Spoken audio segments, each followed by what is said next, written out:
One man has been killed and a woman injured in southern Thailand after gunmen opened fire on them as they were riding their motorbike in Yala province. It is the latest death in an insurgency that has claimed more than 2,600 lives since 2004. Let's cross now live to Hamish MacDonald, who's in southern Thailand, with more on the story. Hamish.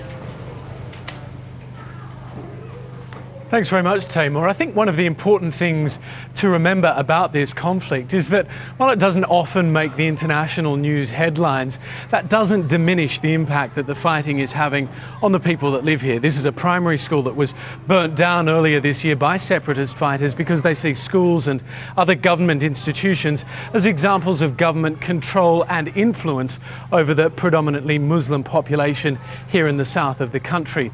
The impact that this fighting is having on the people who live here is immense. Almost 3,000 people have died over the past few years. Al Jazeera's David Hawkins went to meet one Buddhist woman who's determined to keep living here despite the fact that she's already lost her husband and son to the fighting. Muslim insurgents killed her son. They burned down her new house and beheaded her 81-year-old husband in one of the many attacks against Buddhists in southern Thailand.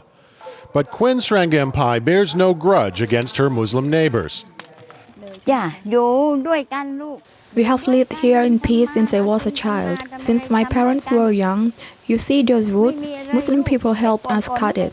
Muslim villagers helped my husband when he built this house. Like many villages in Thailand's troubled south, Ban Tienya is home to both ethnic Thai Buddhists and Malay Muslims. Their children attend the same school. When the rebels burned it down, the village imam invited teachers and students to use the mosque's religious classrooms.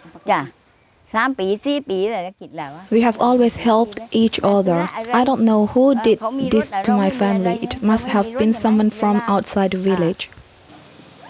The insurgents have threatened to kill Buddhists if they don't leave southern Thailand, and they've warned their Muslim neighbors to turn their backs on them.